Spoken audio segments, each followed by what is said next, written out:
La gloria es para Dios. Vamos a compartir un tema en esta mañana que se llama un viaje a la eternidad. Un viaje a la eternidad. Vamos a la palabra y no la cierre hoy.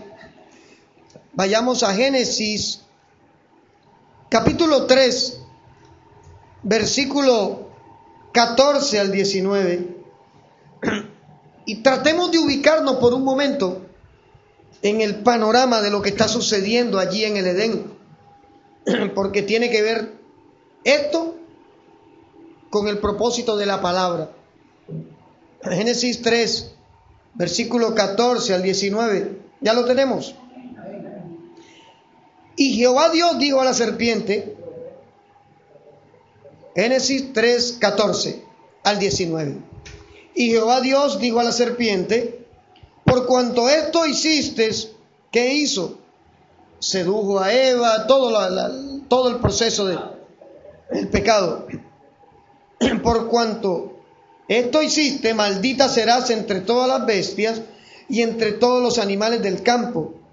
Sobre tu pecho andarás y polvo comerás todos los días de tu vida. Y pondré enemistad entre ti y la mujer, entre tu simiente y la simiente suya. Esta, la simiente de la mujer, te herirá en la cabeza y tú le herirás en el calcañar.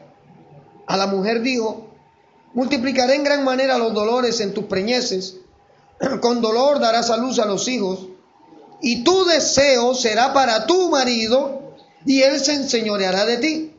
Y al hombre dijo, por cuanto obedeciste a la voz de tu mujer y comiste del árbol de que te mandé diciendo, no comerás de él, maldita será la tierra por tu causa. Con dolor comerás de ella todos los días de tu vida. Espinos y cardos te producirá y comerás plantas del campo. Con el sudor de tu frente comerás el pan hasta que vuelvas a la tierra, porque de ella fuiste tomado, pues polvo eres y al polvo volverás. Miremos el panorama de lo que está sucediendo allí en el Edén. Ya el hombre ha caído, de la gracia, la dispensación de la inocencia se acaba allí. Ya el hombre no es inocente. Ya el hombre sabe que está desnudo, ya el hombre conoce el bien, conoce el mal, y ahora el hombre tiene que asumir un juicio de parte de Dios, que era lo que estaba recibiendo en ese momento, como consecuencia de abrir sus ojos al pecado. ¿Ya? Ahí mismo, vayamos a Génesis capítulo 3, versículo 22.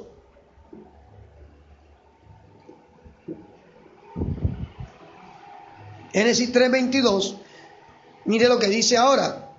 Y dijo Jehová Dios, he aquí el hombre es como uno de nosotros, sabiendo el bien y el mal. Ahora pues, que no alargue su mano y tome también del árbol de la vida y coma y viva para siempre. Por eso les dije que miráramos el panorama de lo que estaba sucediendo, porque Dios al hombre caído tuvo que endilgarle un juicio. Eso era lo que estaba recibiendo, un juicio como consecuencia de haber desobedecido la ordenanza que Dios estableció. En algún momento estuvimos compartiendo esto. La ley no empezó con Moisés. La ley empezó en el Edén. La ley fue oral. Dios le había dicho a Adán, mira, no comas de este árbol, porque el día que comas ciertamente morirás. ¿Qué le dio? Le dio una ordenanza. Adán violó, Eva violó una ordenanza. La ley fue oral. Cuando Dios a Moisés le escribe la ley en las tablas de la ley, era para que el pueblo recordara lo que Dios ya había dicho, sino que el pueblo se había contaminado con todas las religiones alrededor de ellos y habían tomado para sí cosas que Dios no les había mandado. Las tablas quedaron como testimonio de que Dios había hablado y ahora Dios lo escribe. Eso era lo que estaba sucediendo. El hombre se había enterado de su castigo y del plan de redención. Y se le habían proporcionado vestimentas. Mire lo que sucede allí, que Dios le proporcionó, dice que Dios le hizo túnicas. Génesis 3:21. En algún momento estuvimos predicando acerca del poder de la sangre y tocamos este versículo de Génesis 3:21 donde dice: y Jehová Dios hizo al hombre y a su mujer túnicas de pieles y los vistió. Esto de hacerle túnicas de pieles implica el primer sacrificio por la redención del pecado en la historia de la humanidad. Y escrito está que sin derramamiento de sangre no hay remisión de pecado, o sea, no hay perdón de pecado. Al hacerle Dios al hombre túnicas de pieles, es claro que Dios sacrificó 2 animales para poder vestir al hombre. Hubo derramamiento de sangre. Y los vistió Dios, porque es que la vestidura que proporciona Dios no es la misma vestidura que nos proporcionamos nosotros, porque no estamos hablando de ropa. Si usted lee un poquito hacia atrás, notará en Génesis capítulo 3, versículo 8, dice que oyeron la voz de Jehová Dios que se paseaba en el huerto al aire del día, y el hombre y su mujer se escondieron de la presencia de Jehová Dios entre los árboles. Mas Jehová Dios llamó al hombre y le dijo: ¿dónde estás tú? Y él respondió: oí tu voz en el huerto y tuve miedo porque estaba desnudo y me escondí. Note que Adán y Eva son conscientes de la desnudez física. Y conscientes de esa desnudez, en el versículo 7 dice que estaban desnudos y cosieron hojas de higuera y se hicieron delantales. Los delantales los cosieron ellos. Las túnicas las hizo Dios. Los delantales los hicieron ellos. El delantal representa la autojustificación del ser humano de su pecado. Es que yo maté porque me dio rabia, la asesiné porque tenía celo. Es que yo adulteré porque mi esposa me puso mala cara. Eso se llama autojustificación o la vestidura de higuera. Lo hace el hombre. Pero al hacerle Dios túnicas de pieles, le está poniendo en conocimiento a Adán y Eva que ese Dios que los ve desnudos ahora quiere vestirlos, pero la túnica los cubría de la cabeza a los pies, mientras que el delantal les cubría nada más los genitales. Conciencia de pecado. ¿Y por qué se cubrieron nada más los genitales? ¿Por qué no hicieron una túnica de hojas de higuera que les cubriera de la cabeza a los pies? La conciencia de pecado con respecto al uso que iban a dar al sexo en ese momento golpeó la conciencia del hombre. Mire, cuando nosotros venimos a Cristo, la Biblia dice, esa palabra me impacta, que Dios no se acordará más de nuestro pecado, de los pecados que hicimos sin Cristo. Hay que aclarar esto. Los que siendo en gracia dicen, Dios no se acuerda de ningún pecado ya. Por eso somos bendecidos, porque estamos sin pecado en nuestra alma, podemos hacer lo que querramos con el cuerpo. Eso es mentira. Porque el cuerpo es templo del Espíritu Santo. Y lo que usted haga con el templo afectará definitivamente a su alma. Notemos que Dios los viste completo, porque la obra de Dios es completa. Y la expresión de Dios de hacerle túnica de animales es claro. Dios estaba expresando el amor hacia la humanidad aún caída. El hombre se entera con este gesto de que hay un plan de redención. Ya no está desnudo. Y por la desobediencia, ahora encima de todo, tiene conocimiento de bien y tiene conocimiento de mal, ¿cierto? La promesa que Satanás le hizo, porque Satanás le prometió algo a Eva. Satanás le dijo que llegarían a ser como ¿quién? Como Dios, Génesis 3:5. Sino que llegarás a ser como Dios. La promesa se cumple a medias. ¿En qué aspecto? En que el hombre ahora es conocedor del resultado del pecado. Se ve desnudo y sabe por el juicio de Dios que su pecado tuvo consecuencias. Oiga, allí fue como Dios el hombre, porque conocía ahora bien y conocía el mal. La promesa que el diablo le hizo se la torció. Serás como Dios, sí, conociendo ahora el bien y el mal. Después de la caída, fue necesario evitar que el hombre continuara comiendo. Ahora vamos hacia allá. Miren que Génesis 3:22 acabamos de leer. Jehová Dios dijo: he aquí el hombre es como uno de nosotros, sabiendo el bien y el mal. Ahora pues que no alargue su mano y tome también del árbol de la vida y coma y beba para siempre. Aquí hay una expresión de amor de Dios hacia la humanidad. Acá hay una expresión de amor.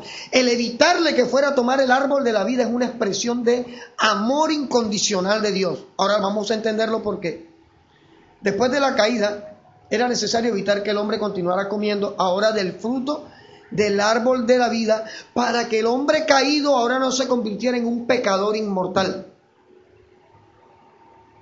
Porque el hombre caído, listo, ya era un hombre de pecado, ya estaba caído, su naturaleza estaba caída. Pero al extender la mano y comer el árbol de la inmortalidad, ahora el pecado que moraba en su carne también iba a ser inmortal. Y se estorbaba todo el plan de Dios. Porque ¿cómo hace Dios para acabar con un pecado que es inmortal? Mientras que el pecado en la carne muere con la carne. ¿Sí me hago entender? El pecado de nuestra carne muere con nuestra carne. El día que yo me muera, mi pecado muere conmigo. Si el hombre comía del árbol de la vida, el pecado seguía en el alma. No había salvación del alma. Se echaba a perder. Es una expresión de amor, sí, de amor incondicional. Por el pecado, el hombre ahora cae bajo el poder de la muerte, de modo que el fruto de la inmortalidad solo le iba a provocar daño. Negarle al hombre el acceso al árbol de la vida fue un acto de pura misericordia de Dios. Vayamos a Apocalipsis 22:2. Qué chévere cuando la Biblia se conecta de punta a punta. Y miremos la referencia que hace al respecto. Apocalipsis 22, versículo 2. ¿Ya lo tenemos?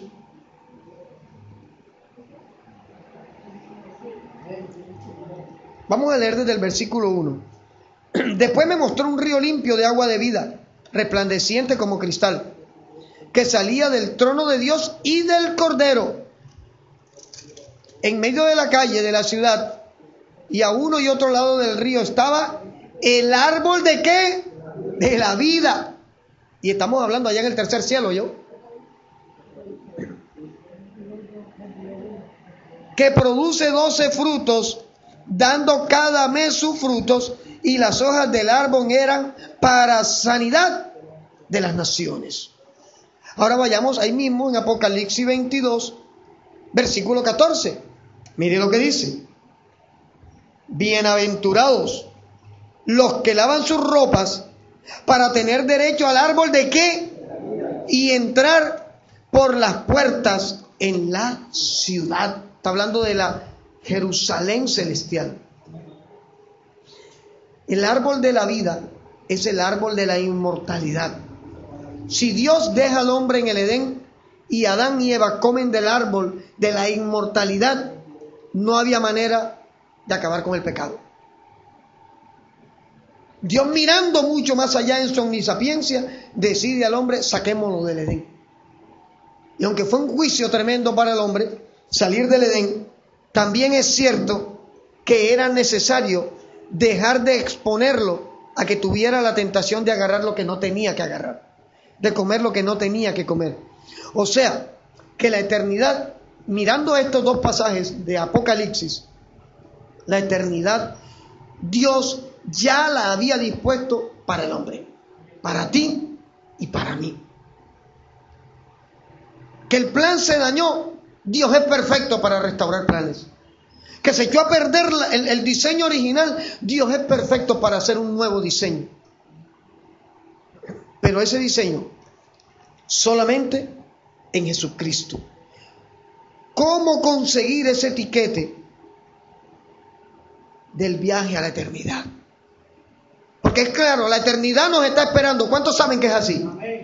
Dios nos está esperando. Hay una eternidad preparada para el hombre. De hecho, vale la pena aclarar este detalle. El hombre, con todas sus edades, con todas sus eras, es un punto en la línea de la eternidad de Dios. Porque la eternidad es una línea infinita, sin punto de origen y sin punto final. El hombre, la humanidad es un punto en la línea de la eternidad. Cuando Dios diseñó a Adán y a Eva, cuando Dios diseña al ser humano, lo diseñó con el propósito de que alcanzara a estar con Él en la eternidad. Esa eternidad está dispuesta para ti, está dispuesta para mí. Pero hay dos eternidades. La eternidad con el destino hacia Dios y la eternidad con el destino a condenación eterna. Y hay manera, hay un tiquete para ir a ese viaje a la eternidad. Vayamos a Primera de Tesalonicenses, capítulo 4, versículo 13. Primera de Tesalonicenses 4, versículo 13 y versículo 14. ¿Ya lo tenemos? ¿Cuántos pueden darle la gloria a Dios? Dice: tampoco queremos, hermanos, que ignoren acerca de los que duermen, para que no se entristezcan como los otros que no tienen esperanza.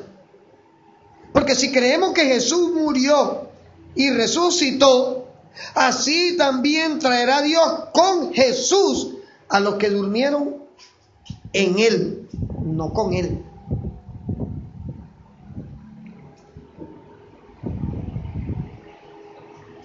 Me llama la atención que Pablo le está hablando a la iglesia de Tesalónica y habla: no se entristezcan como los otros que no tienen esperanza.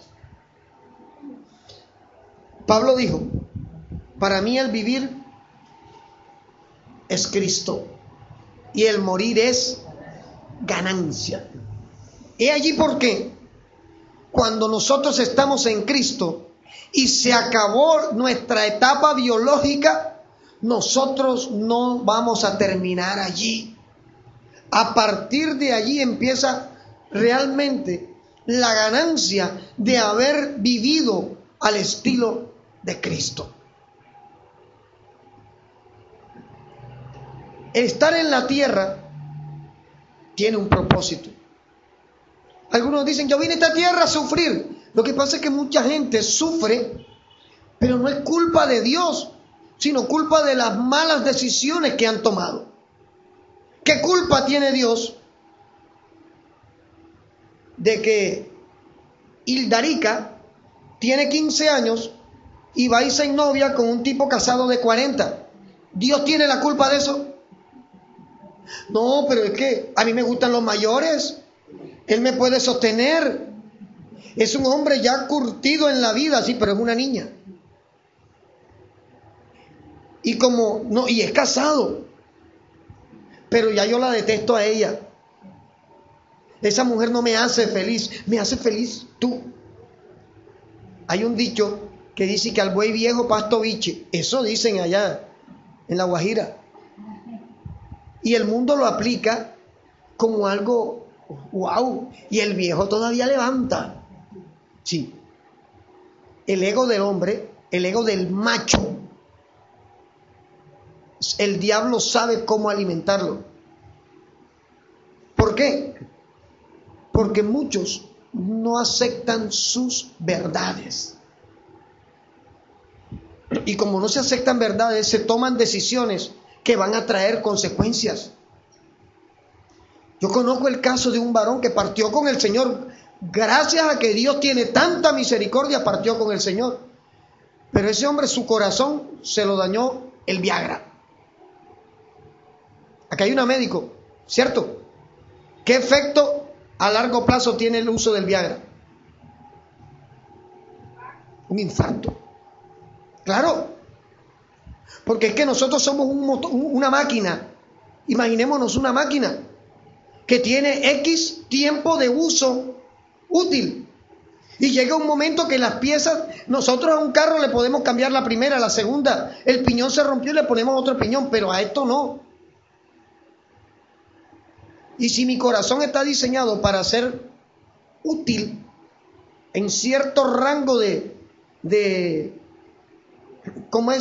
esfuerzo hasta los 60, por decir algo, si yo al corazón lo empiezo a forzar de los 60 hacia adelante, estoy atentando contra este templo.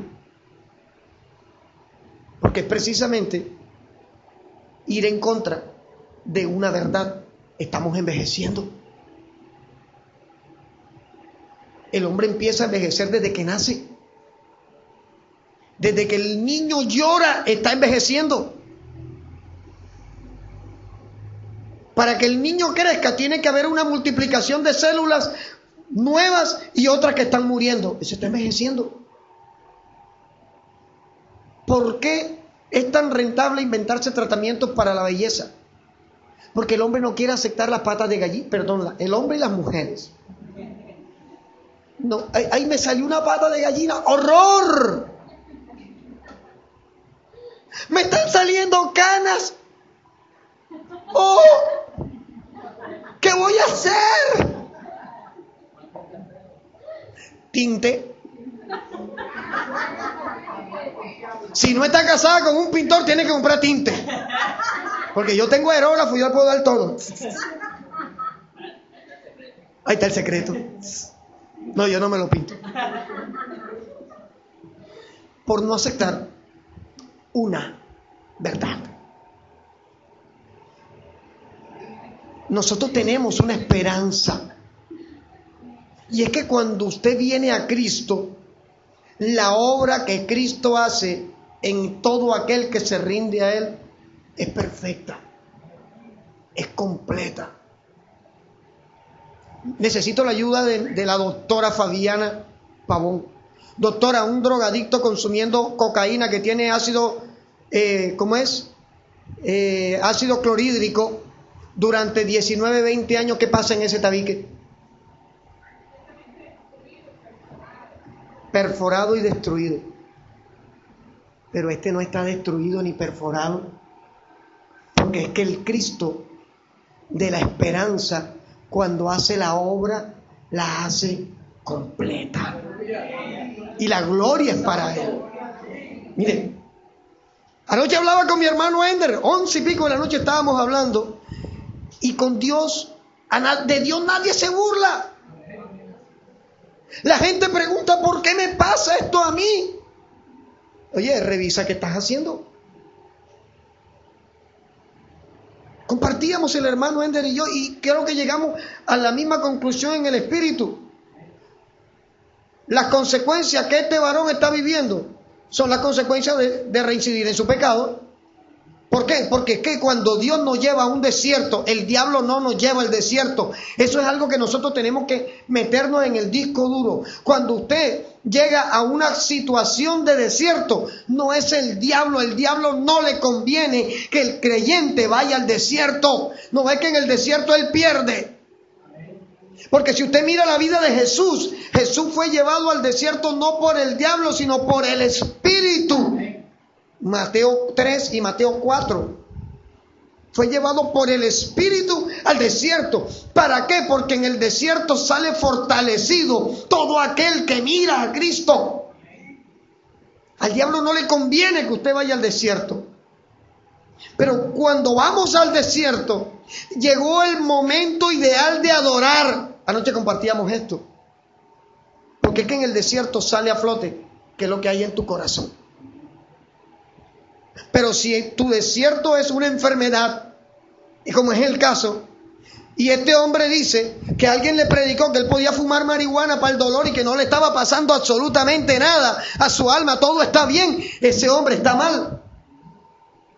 Porque cuando yo voy al desierto, yo tengo que quebrantar mi yo delante del Espíritu de Dios.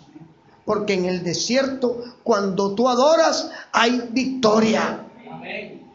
El tiquete que te da esperanza para esa eternidad se consigue es aquí en la tierra. No hay purgatorio, no hay responso, no hay misa, no hay velones, no hay velas, no hay rosarios.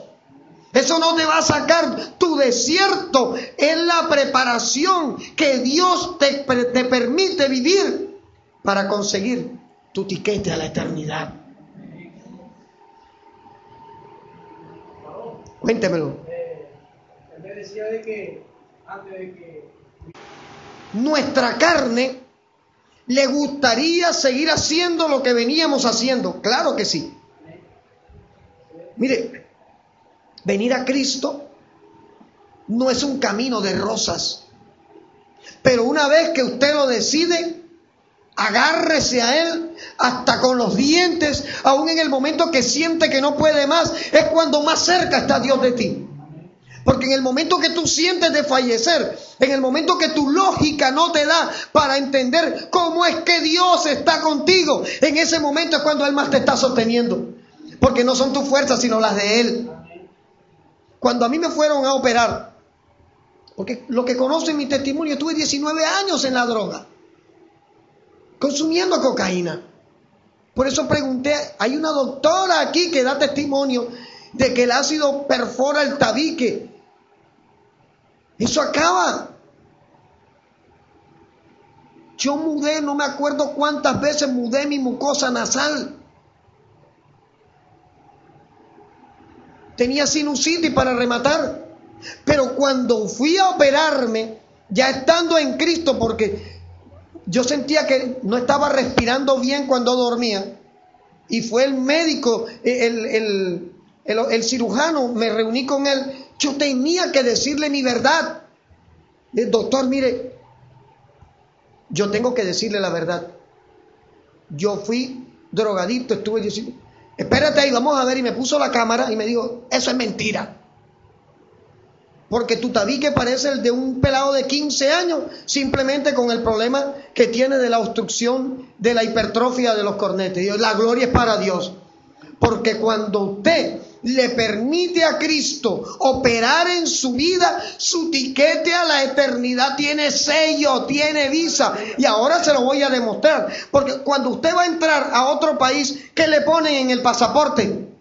Un sello. Y usted, para poder entrar a esa eternidad, necesita llevar un sello. Y la Biblia lo define como un sello. Tenemos el sello. ¿Ya? Nosotros, mire, Pablo está exhortando a la iglesia de Tesalónica y le dice, oye, no ignoren acerca de los que duermen, para que no se entristezcan. O sea, Pablo le estaba aclarando el panorama. El que muere en Cristo no ha perdido, ha ganado. Por eso nuestro afán, si puede decirse, es que el mundo se acerque a Cristo. Nosotros, Dios no nos llamó para estar cómodamente sentados los miércoles y los domingos. El miércoles y el domingo recibimos una instrucción para que vayamos a ejercer la gran comisión allá afuera. La iglesia nació para eso. El propósito de la iglesia es ese. Cuando Jesús le dijo a sus discípulos, vayan y hagan discípulos a todas las naciones, era eso. Vayan y salgan y alcancen almas para el reino, porque el propósito de Dios, y la Biblia lo dice en 2 de Pedro 3:9, Dios no retarda su promesa como algunos lo tienen por tardanza, sino que es misericordioso, no queriendo que ninguno se pierda. Dios no quiere que se pierda nadie. Son las decisiones personales las que están llevando a que mucha gente se vaya a la eternidad sin Cristo. Pablo dice, no se entristezcan como los otros. ¿Quiénes eran los otros? Los gentiles que no aceptaban que Jesús había muerto para traer vida en la eternidad, para traer vida y vida en abundancia, como Él mismo lo dijo. En el versículo 14 está nuestra esperanza, y mire lo que dice: porque si creemos que Jesús murió y resucitó, ¿cuántos creen esto? Amén. Gloria a Dios. El eje de nuestra vida cristiana se fundamenta en la resurrección de Jesús, que murió como hombre y resucitó. Dice, porque si creemos que Jesús murió y resucitó, así también traerá Dios con Jesús a los que durmieron en Él. Ojo, no con Él, en Él. Por eso es que nosotros cuando nos convertimos no estamos con, sino en Cristo. Por eso en 2 Corintios 5:17 es claro y textual cuando Pablo dice: de modo que si alguno está en Cristo, nueva criatura es. Porque es que no se trata de que Cristo esté en mí, sino que yo también tengo que estar en Él. Debemos tener esa relación de intimidad, debemos tener tal comunicación que yo tengo que aprender a conocer el lenguaje en que el Señor me habla. Nosotros tenemos que aceptar que cuando tenemos intimidad con Dios, Dios nos va a hablar. Dios pone el sentir, Dios te revela una palabra, Dios te habla en tu corazón. Y cuando usted conoce a esa persona de cerca, usted entiende lo que le quiere decir. Dios habla en sueños. Dios da palabra profética, Dios da palabra de ciencia. Pero el que tiene intimidad con Él sabe de qué le está hablando. ¿Usted no nota que las parejas, los esposos que tienen años de estar casados, sobre todo, porque los que están empezando les toca aprender el curso, pero las parejas que tienen años de estar casados, la esposa le hace a uno y que ¿ya entendió? ¿Ya entendió? Le abrió los ojos, ¿ya entendió? ¿Por qué? Porque hay intimidad, comunicación. Entonces nosotros no podemos decir que somos de Cristo si no tenemos comunicación con Él. Si no estamos dedicando tiempo para estar conociendo a ese que murió en la cruz, que padeció el oprobio, que se echó encima el peso de todo mi pecado por amor a mí. 1 Corintios, capítulo 15, versículo 20 al 23. 1 Corintios, capítulo 15, versículo 20 al 23. ¿Ya lo tenemos? Démosle la gloria a Dios. Mas ahora Cristo ha resucitado de los muertos. Primicia de los que durmieron es hecho. O sea, el primer resucitado. Porque, versículo 21, por cuanto la muerte entró por un hombre, Adán, por un hombre la resurrección de los muertos, Jesús. Porque así como en Adán todos mueren, también en Cristo todos serán vivificados, pero no todo el mundo, todos los que creen en Él. Pero cada uno en su debido orden. Cristo, el número 1, las primicias. Luego los que son de Cristo en su segunda venida. Hay un tiquete a la eternidad preparado para nosotros. Y ese tiquete tiene nombre propio. Se llama Jesús. Vayamos a San Juan capítulo 10, versículo 27.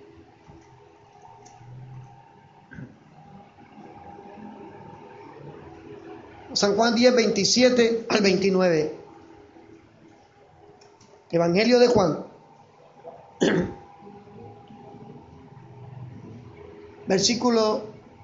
Capítulo 10, versículos 27 al 29. Mire la idea y lo que el Espíritu Santo puso en mi corazón con esta palabra es que usted salga de aquí convencido de que hay un propósito, de que hay un plan perfecto con tu vida, con tu familia, y que si usted camina conforme a lo que la Biblia le enseña que tiene que caminar, descanse, porque Dios está al control. San Juan 10:27. Mis ovejas, dice Jesús, aquí está hablando, oyen mi voz y yo las conozco y me siguen y yo les doy vida eterna y no perecerán jamás. Aquí estamos hablando de eternidad otra vez, ¿eh? Ni nadie las arrebatará de mi mano. Mi Padre me las dio. Por eso es que la Biblia dice, ninguno puede venir a Cristo si el Padre no lo trajere. Mi Padre me las dio. Es mayor que todos. Esto tumba la doctrina de los Jesusolos, ¿ok? Cuando un Jesusolo le venga a predicar, no, que Jesús es solo, Él es Dios. No.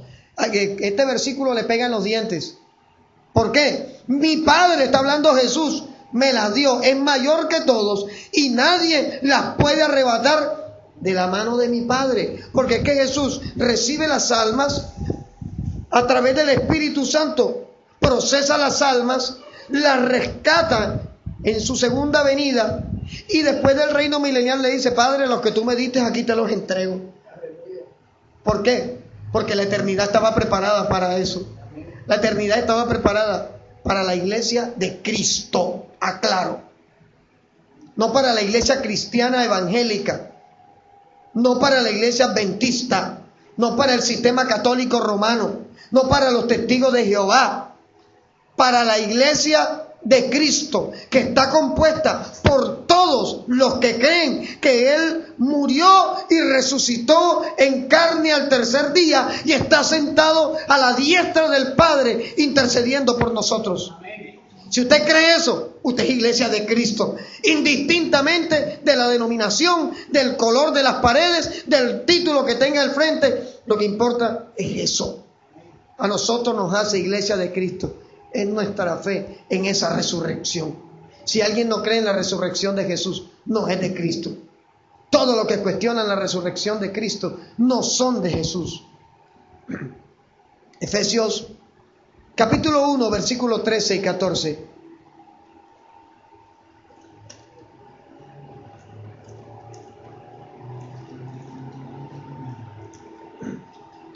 Efesios capítulo 1, versículo 13 y versículo 14. ¿Ya lo tenemos? Efesios 1, versículo 13 y 14. Aquí dice, en Él también ustedes, habiendo oído la palabra de verdad, el evangelio de su salvación, y habiendo creído en Él, en Cristo, ¿fueron qué? ¿Fueron qué? ¿Cómo fueron qué? Sellados. Le pusieron la visa, le pusieron el sello al pasaporte, fueron sellados con el Espíritu Santo de la promesa. ¿Cuál es el Espíritu Santo de la promesa? ¿Hay otro Espíritu Santo? No. Jesús dijo en San Juan 15, no los dejaré huérfanos, les conviene que yo me vaya, les enviaré otro consolador, el cual los guiará a toda verdad. Ese es el Espíritu de la promesa, el Espíritu Santo. Y dice el versículo 14, que el Espíritu Santo, que es las arras de nuestra herencia hasta la redención de la posesión adquirida para alabanza de su gloria. Suena como legal, suena como si estuviéramos en un juzgado, ¿cierto? Peleando una sucesión. Pero no, mira lo que está diciendo allí el Espíritu Santo. El Espíritu Santo representa las arras de nuestra herencia. Cuando usted va a comprar una casa, mi hermana Fabiana, la tengo allí. Hermana Fabiana, ¿cómo se llama el dinero que da usted de enganche cuando va a hacer la promesa de venta? Unas arras. Las arras son la garantía de que usted va a comprar la casa. El Espíritu Santo es el sello de que usted tiene dueño nuevo. Su vida tiene nuevo dueño. Ya no es hijo del diablo, ahora es hijo de Dios. Ya no sigue la corriente del mundo, ahora sigue el fluir del Espíritu. Ya no oye la voz del diablo, ahora escucha la voz de Dios. Si es de Dios. El tiquete es Cristo. Ese tiquete está vivo. Ahí mismo en Efesios, capítulo 2, versículo 4. Mire lo que dice. Nada más, en la mía nada más hay que voltear la página. Pero Dios, que es pobre en misericordia. Es rico, ok. Pero Dios, que es rico en misericordia, por su gran amor con que nos amó. No dice nos ama, amó. Desde antes de la fundación del mundo nos amó. Desde antes que estuvieras en el vientre de tu madre, te amó. Desde antes que pensaran casarse tu papá y tu mamá, ya Él sabía quién eras tú, te amó. Eso se llama omnisciencia o presciencia. Pero Dios, que es rico en misericordia, por su grande amor con que nos amó, aún estando nosotros muertos en pecados, nos dio vida juntamente con Cristo. Por gracia somos salvos. Y juntamente con Él nos resucitó y asimismo nos hizo sentar en los lugares celestiales con Cristo Jesús. Pastor, pero ¿cómo así? Si yo estoy en Cristo, pero estoy sentado en los lugares celestiales, ¿será que me tengo que morir en las noches para sentarme con Él allá y volver entonces? Porque yo estoy sentado aquí en una silla en el barrio del Carmen, Barranquilla, calle 48, con la 21. Lo que pasa es que tu alma está en el corazón de Jesús. Y Jesús, sentado a la diestra del Padre, allá en el tercer cielo, está clamando por ti todo el tiempo. Tu alma está en la boca, tu nombre está en la boca de Jesús, clamando por misericordia, clamando por perdón, clamando por respuestas, clamando por milagros, clamando por tus necesidades. Si estás en la boca de Jesús, estás juntamente con Jesús, aunque tu cuerpo no esté allá. Tu presencia es la razón de ser de la intercesión de Jesús. ¿Acaso no dice la Biblia que si alguno comete pecado, abogado tiene para con el Padre a Jesucristo el justo? Tú eres la razón de la profesión de fe de Jesús. Tú eres la razón por la cual, estando en un estado de deidad plena, vino a la tierra para sudar como tú, para padecer como tú, para tener hambre como tú, para tener frío como tú, para ser perseguido como tú, para tener luchas como tú. Pero lo hizo por amor a ti y por amor a este que está predicando hoy. Y a pesar de que estábamos muertos en nuestro pecado, a pesar de que todo lo que habíamos hecho sin Cristo era para juicio de condenación eterna, hoy tenemos en nuestra alma un sello imborrable que dice: soy propiedad de Cristo. Hoy tengo un nuevo dueño. Usted tiene un nuevo dueño. Y es lo que Dios quiere, que el hombre y la mujer de Cristo, de Dios, los que son parte de la iglesia de Cristo, podamos entender, para poder comprender cuán grande esperanza es la que nosotros tenemos. Hay una alabanza que a mí me fascina y está escrito en la Biblia: ¿quién nos separará del amor de Cristo? Dice: ni lo alto, ni lo profundo. Tiene una cantidad de cosas, pero no es porque tú no te quieras separar, es porque Él no te quiere soltar. Cuando alguien me dice: yo me fui de la congregación, pero no de la presencia de Dios, este está buscando hacer lo que siempre quiso hacer. No hay alguien más peligroso que un creyente apartado. Es peligroso, porque su contaminación la va a soltar a todo el que pueda, y el que no está firme en Cristo empieza a creer que se puede hacer. ¿Qué tal anoche el hermano Ender y yo hablando estábamos edificándonos? ¿Qué tal el hermano Ender? Hermano, como usted tiene carrito, pase por mí. Vámonos de rumba. Porque como el que peca en la carne, mañana el alma está limpiecita para ir a predicar. Lleguemos a las 5 de la mañana, 6 de la mañana. Oramos para que la unción nos quite la cara de guayabo. No, esto no funciona así. Eso sería que el que peca y reza empata. Y ese dogma es católico, no cabe en la iglesia de Cristo. La Biblia dice textualmente: el alma que pecare morirá. Sencillo. A muchos no les gusta esto. Muchos nos consideran religiosos, ortodoxos, fanáticos, porque estamos hablando contra el pecado. Pero es que al único que le conviene que no hablemos del pecado es a Satanás. A nosotros nos conviene que el Espíritu nos recuerde que tenemos a un Dios que cree en nosotros.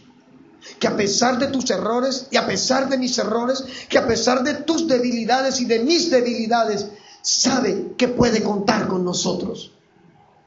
Que a pesar de tus dolencias, que a pesar de a dónde te hayas tropezado, cuando te llaman tú le dices: aquí estoy, Señor. Usted no sé si lo habrá vivido, yo lo he vivido. Pero el día que usted se siente espiritualmente más bajo que nunca, ese día Dios lo usa más de lo que usted se esperaba. El día que uno siente: Dios mío, estoy solo, todo esto se me vino encima, ¿qué voy a hacer? Ese día 30 consejerías, 50 llamadas, hay que orar por el enfermo, Dios derramando su gloria, porque es que Dios se encarga de mostrar que no depende de tu fuerza ni de las mías, sino de las de Él. Y Dios es real, su Espíritu está aquí, Dios está escuchando todo esto, y todo lo que hacemos tiene que ser para glorificar su nombre. Hace 7 años, 8 años, 7 años, 6, 7 años, estaba el ministerio empezando y estaba yo empezando a conocer el ministerio pastoral. Todavía no lo conozco. Yo estoy en un proceso, Dios me está enseñando. Y recuerdo que una madrugada iba yo para La Guajira. El puerta a puerta iba a pasar por mí a las 5 de la mañana. Yo a las 4 de la mañana estaba en pie ya dando vuelta y me puse a orar. Y en medio de mi oración le dije: Dios mío, perdóname, te he fallado. Reconozco mi fracaso. La iglesia no crece. Entonces, quiere decir que yo no tengo ningún llamado a pastor. Esa era mi lógica. Perdóname, Dios, porque fracasé. Muéstrame qué tengo que hacer. Ni mi esposa sabía, porque mi esposa no se había despertado todavía. Vinieron por mí. Me fui a La Guajira. Estoy en Riohacha compartiendo allá en el mediodía con gente para aquí, gente para allá. Me invitan a una iglesia. La hermana que me invita, entramos y alguna vez compartí este testimonio. Yo entro a la iglesia con mi Biblia, esta misma que está aquí, por cierto. Y está una hermanita cantando alabanza y de pronto empezó a cantar alabanzas en lenguas. Qué experiencia preciosa. Y esta hermanita en medio de su alabanza en lengua decía: y el Espíritu dice que la palabra viene de fuera. Yo lo hice como Judas: seré yo, Señor. Si yo lo que menos quería era predicar. Estaba reconociendo mi fracaso. 12 horas antes estaba reconociendo mi fracaso. Pero me invitaron y yo, vamos. Cuando anuncian a la hermana Aurora Murgas, que era la pastora de esa iglesia, o es, esta hermana coge su micrófono en el púlpito y empieza a llorar, agarrada del púlpito, y dice: yo no voy a pelear con el Espíritu Santo, porque el Espíritu me dice que yo no debo predicar hoy, que la palabra la trae alguien que viene de fuera. Yo no voy a pelear con esto. ¿Quién viene de fuera? Y yo callado, porque yo no quería predicar. Y la hermana que estaba conmigo al lado, la que me invitó: el pastor viene de Barranquilla. Usted se imagina esa mirada. Debri la conoce, ella me dice: deja de mirar así. Y esta hermana bajó donde estaba yo, me entregó el micrófono y me dijo, predique. Pues ya no le iba a hacer un desaire. Y si Dios dice que predique, pues Él es el jefe. Me subí, oramos, abrí la Biblia, donde Dios me mostró, prediqué, la gloria de Dios cayó. Eso hubo un mover precioso, almas que fueron tocadas, hubo liberaciones. Dios hizo, porque es Él el que hace. Y cuando yo digo ya amén y amén, se levanta una anciana por allá y me dice, varón, espérate que a ti te dice el Señor. ¿Por qué vas a cerrar lo que no es tuyo? Caí de rodillas llorando porque ya yo sabía lo que Dios me iba a decir. Yo te llamé, espera en mí. Dios es real. Esto no es religión.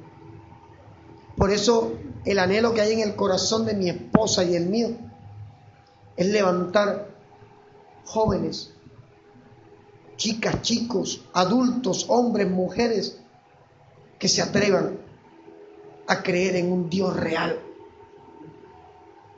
que se atrevan a buscar ser santos, porque ese Dios real es santo, que se atrevan a poner cada decisión en manos de Dios, porque todo lo que usted coloque en manos de Dios le va a salir al estilo de Dios, aunque a sus ojos le parezca mal. Dios es bueno. Y le digo algo, cuando usted viene a Cristo, hay que atreverse a vivir cambios trascendentales. Cuando usted viene a Cristo, no siga en esa posición de que todavía puedo echarme mi canita al aire. Me voy a ir un par de mesecitos a la rumba. Usted no sabe qué va a pasar. En el devocional de ayer, el Señor me regaló una palabra y decía, ¿tú sabes qué te espera mañana? Porque usted no sabe qué le espera mañana. Por eso tiene que vivir su hoy en Cristo. Allí en Efesios capítulo 2, versículo 1 al 3. Mire lo que dice. Y Él les dio vida a ustedes cuando estaban muertos en vuestros delitos y pecados, en los cuales anduvieron en otro tiempo, siguiendo la corriente de este mundo. ¿Sabe qué es la corriente? La moda, el estilo de vida del mundo. Por eso es que en Cristo no hay que, vamos a ser amigobios y después miramos qué vamos a hacer. No. Ustedes no son un vaso de ustedes, las chicas de Cristo, las mujeres de Dios, no son una botella de whisky añejo que dan la pruebita para que el que la va a tomar diga me gustó o no me gustó. La mujer de Dios no da pruebitas. La mujer de Dios da testimonio. Porque la que da pruebita pierde. Porque la que da pruebita se la está dando a un hombre que no es de Dios. Porque el hombre de Dios no pide pruebitas. Y si quiere pruebita le dice mejor casémonos si nos estamos quemando. Porque es el orden bíblico. Pero si te está vacilando y que ay, si yo te amo, salgamos el viernes, demuéstrame otra vez que me amas como me lo has demostrado las 400 veces que hemos salido antes. Deja de estar peleando conmigo. Yo te amo. Nos vamos a casar. ¿Cuándo? Algún día. Dame la pruebita, dame la pruebita, dame la pruebita. Ay, bueno, te lo voy a demostrar una vez más, la última vez. Y es la número 500. No seamos tan sinvergüenzas en Cristo. En Cristo tenemos que ser de una sola línea. Porque el que te sigue a ti, sabiendo que eres de Cristo, o se convierte, o se arrepiente, o sale corriendo. Y si no iba a ser para bendición, mejor que salga corriendo. Miren, a nosotros nos duele. Si somos canzones, sí, yo sé que es así, pero vamos a seguir siéndolo hasta que Dios lo permita. Ver jóvenes de Cristo reventados en el mundo haciendo lo que les da la gana a su carne. A mí me duele, porque los amamos. Pero usted no puede obligar a la gente a que se deje amar. Tenemos que soltárselos en manos de Dios. Porque al final los juicios de Dios son perfectos. Y lo que Dios haga, lo va a hacer para que esa alma se arrepienta y se convierta. Hace unos meses, y tengo que hablar lo que el Espíritu me dice que diga, orando en mi apartamento por una familia, el Espíritu Santo me mostró a una jovencita embarazada. Está teniendo relaciones con un hombre casado. Y esto se acerca a pasos agigantados. Y los cómplices van a tener problemas serios con Dios y con el hombre. Porque hay complicidad cuando usted sabe que alguien está haciendo lo torcido en su familia y usted simplemente se calla para sacar ventaja de su silencio. Y quiero decirte, tú sabes con quién es, paga un precio, porque vienen lágrimas. Y Dios no tiene la culpa de las decisiones que tomemos aquí en la tierra. Criar hijos en este tiempo requiere de estar llenos de Cristo. La Biblia dice, si el justo con dificultad se salva, ¿a dónde quedará el impío y el pecador? Tenemos dificultades, tenemos luchas en nuestra carne, en nuestra cabeza, tenemos luchas a nuestro alrededor. Pero yo quiero terminar esta prédica diciéndote, por favor, no mires más el tamaño de la lucha. No mires más el tamaño de la adversidad. No mires más el tamaño de tu enemigo. No mires más el pecado de tu familia. No mires más el daño que te ha hecho tu esposo. Es tiempo de mirar a Cristo. Porque al final Dios sabrá lo que tiene que hacer, cómo lo tiene que hacer y cuándo lo tiene que hacer. Nosotros no podemos llevar a nuestros hijos en los hombros. Los hijos se crían para que se vayan. Esa es una regla de la vida. Porque si yo crío a mis hijos para que se queden conmigo, estoy criando 5 frustrados.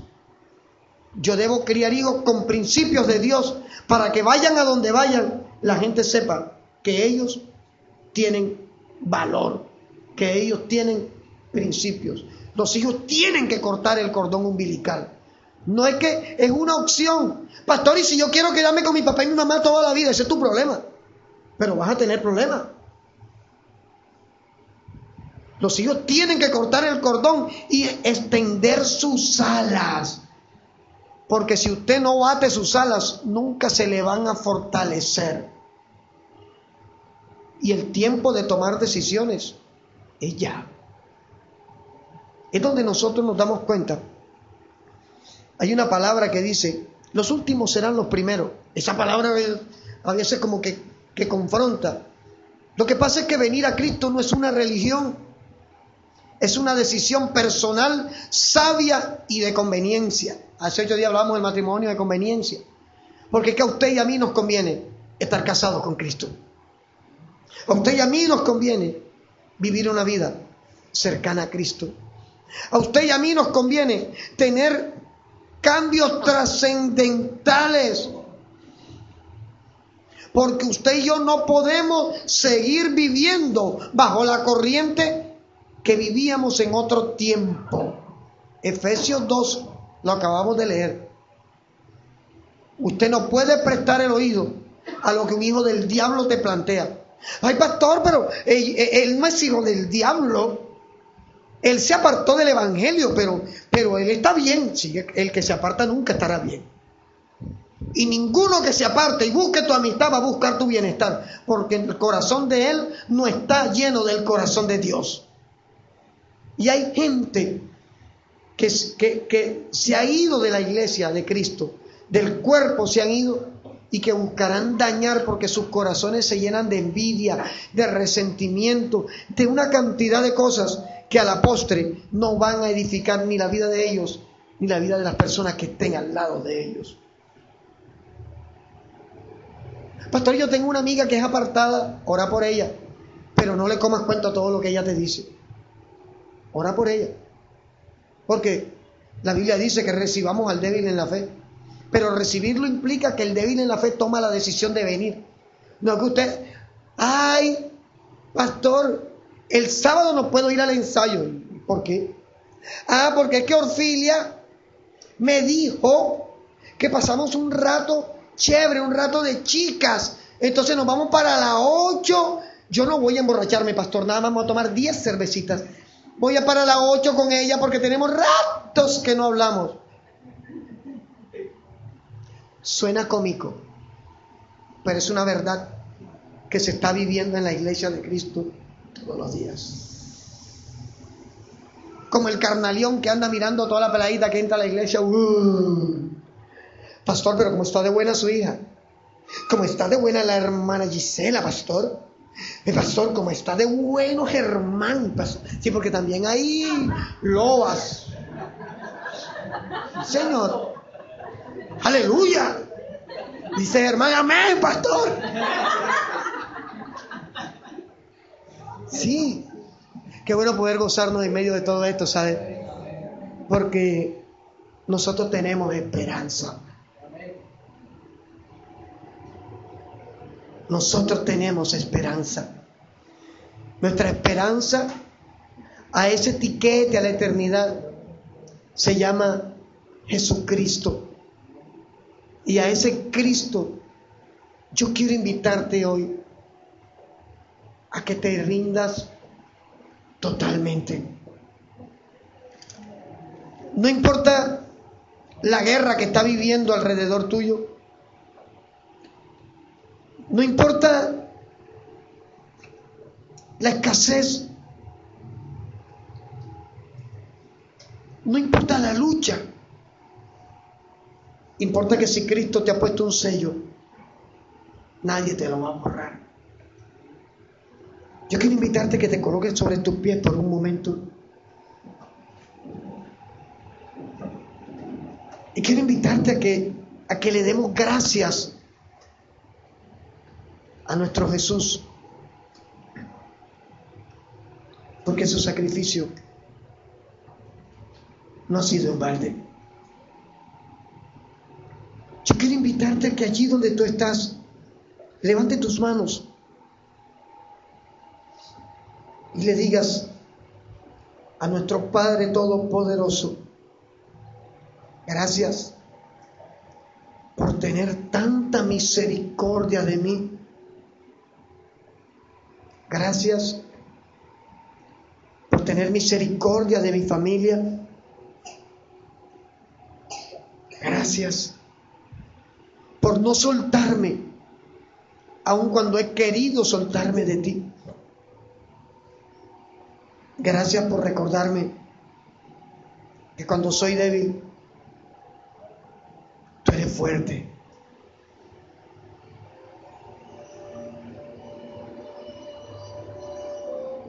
En el nombre de Jesús,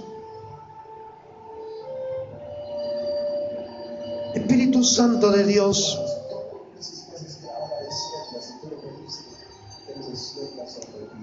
queremos darte gloria.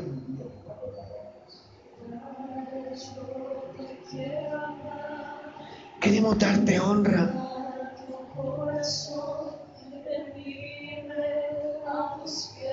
Necesitamos rendir nuestro corazón totalmente ante ti en este momento. Reconocer que aún necesitamos entregar al control de tu Espíritu Santo nuestro temperamento, que aún necesitamos aprender a no tener temor en medio de la adversidad, que para el que cree todo es posible, dijo Jesús, y esa palabra se haga rema en nuestro corazón.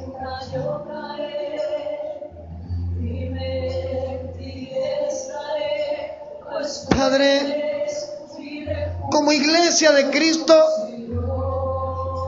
queremos orar por todos los hermanos y hermanas que están viviendo ese momento difícil allí en Nicaragua, perseguidos, amenazados, pero si toman tu palabra como rema en sus vidas, tienen un sello de propiedad particular, porque son propiedad tuya, Señor. Y aunque sean amenazados y aunque sean asesinados aún, sus almas te pertenecen a ti. Hoy en el nombre de Jesús colocamos delante de ti nuestras familias, aquellos que aún no te conocen, aquellos que aún no siguen el camino de Cristo. Y te pedimos, Dios, que en el nombre de Jesús extiendas tu mano poderosa hacia ellos. Aleluya.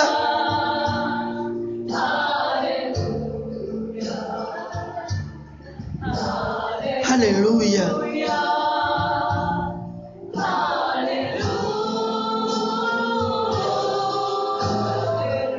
Hay milagros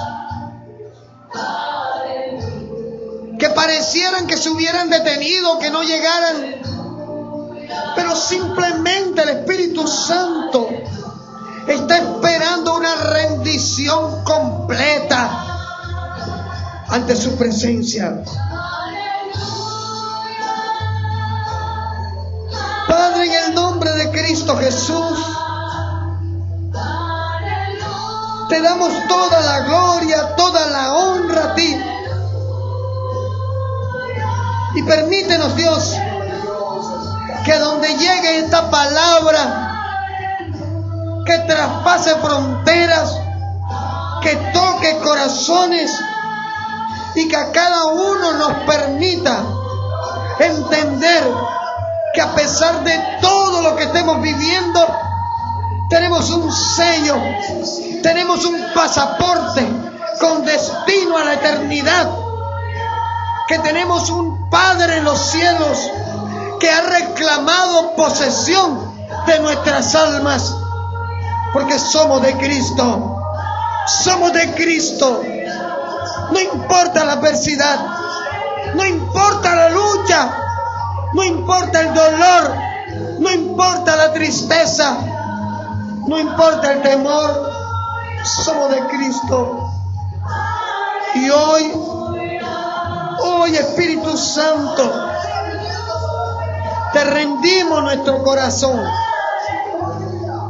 te rendimos nuestra vida, te rendimos nuestro ser, te rendimos aún nuestra duda. Y Padre,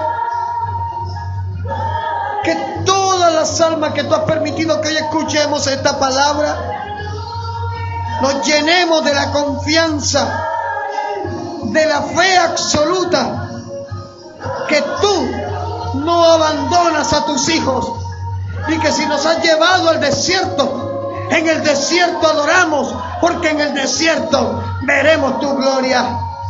Aleluya, aleluya,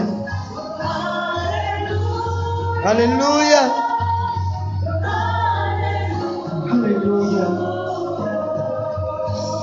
aleluya.